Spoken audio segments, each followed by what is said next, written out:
How you doing, YouTube? Matt Massa Beer Reviews. This guy. Back with yet another review with this guy. This is Funk Brewing. Yeah, Emmaus, Pennsylvania. I went there. I got this beer there. This is their Peace Be With You. Very interesting beer. It is a cold fermented stout. You don't see that often. Cold fermented. Let's put a pause on the review. Cold fermented. What are we doing here? Typically, cold fermentation is exclusive to lagers. It's not, but that's what we think. You can ferment colder, and you'll get a lot of kind of lager-esque kind of characteristics. You get a little bit kind of cleaner, crisper body. Will let a little bit more of kind of the malt. It's not going to be as thick. It's going to be a little bit roasty, toasty. But then you're starting to add adjuncts: coffee, cinnamon, ginger, cocoa nibs. So you start to see almost like kind of like a winter warmer kind of vibe I'm expecting from this. What I'm expecting is a winter warmer had a baby with a Baltic porter. So there's a lot of Baltic porter is one of my favorite styles of beer. That is actually, it can be a dark lager, but you can actually do a cold ferment on a stout and end up being a Baltic porter. So it's very much similar to what this beer is going to be. But when you start adding those adjuncts to it, I don't know. Winter warmer had a baby with a Baltic porter. I'm game. Anyway, it's a cold fermented stout aged on Cypress Spiral. So you even add a little bit of wood component on there. I'm excited to give it a whirl. Yeah, never had this before. I went to Funk. My buddy Keith, I was down at his house helping with the little internet issues, and we went out to a couple places and went to Funk. Had one beer, just hanging out, and went to leave, and the bartender gave me like a half a case of beer. He said, "Hey, our marketing guy wants you to take a bunch of beer home." I said, "How about that? Living that good life."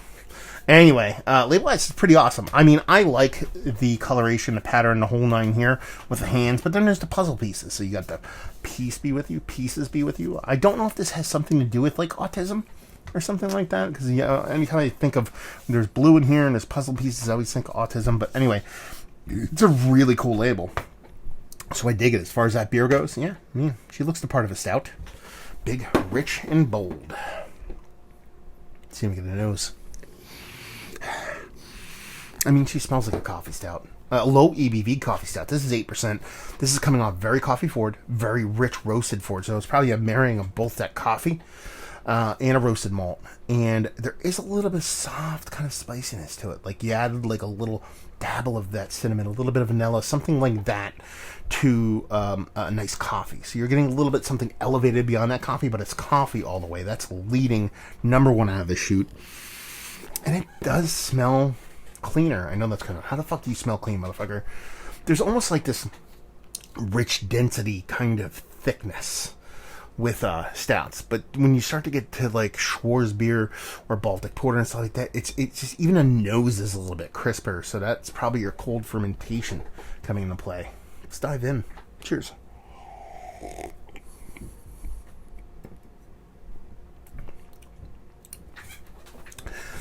It's weird because I want to say it tastes exactly what I thought it would taste like. It doesn't, but it does. So it's roast forward. It's bittering forward. So you're getting bittering from roasted malts, getting a little bit of bittering from the hops. I don't think it's all that aggressively hop. I think most of the bittering's coming from the coffee, and I think it's coming from the roasted malt. So that is what I expected. When you're talking about that cold fermentation, you're not letting that sweet, rich, kind of dense malt get in the way. It's something a little bit crisper, a little bit cleaner, a little bit thinner, letting those come to a head. The chocolate definitely comes through. There's a bump to this chocolate level that has this richness to it. I don't think you can, not that you can't get that from just a core 4 beer, but you could have this extra kind of richness to it. I think that kind of chocolate is kind of lending there. Cinnamon, kind of not really all that much there.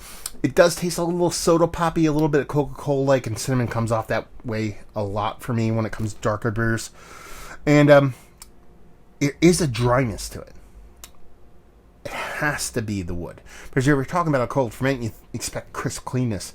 Even though it is thinner and clean in that aspect to where it drinks like that, it does end with the soft dryness. That's gotta be.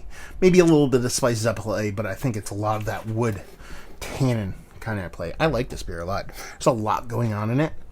Very coffee forward still from the nose to the taste.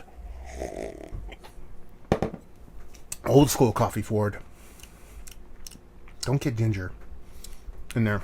There's a lot of bold flavors in here, so I can get easily lost. But I like it. I think it's fun. I think it's an interesting take on a beer. I like the cold ferment portion of the show here. I like the way that kind of, when you're talking about 8% stout, you're usually talking about something that's getting not overly sweet, but you're erring towards the more sweet, rich, candy kind of sweetness.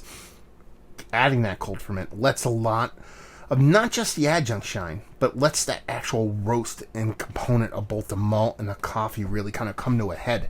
Ends up being a really fun beer, really impactful beer in a way that not a lot of 8% stouts come off, and that's the cool trick it pulls. It lets it's confident enough to let those bits and pieces kind of sing on their own level without trying to be just a typical stout.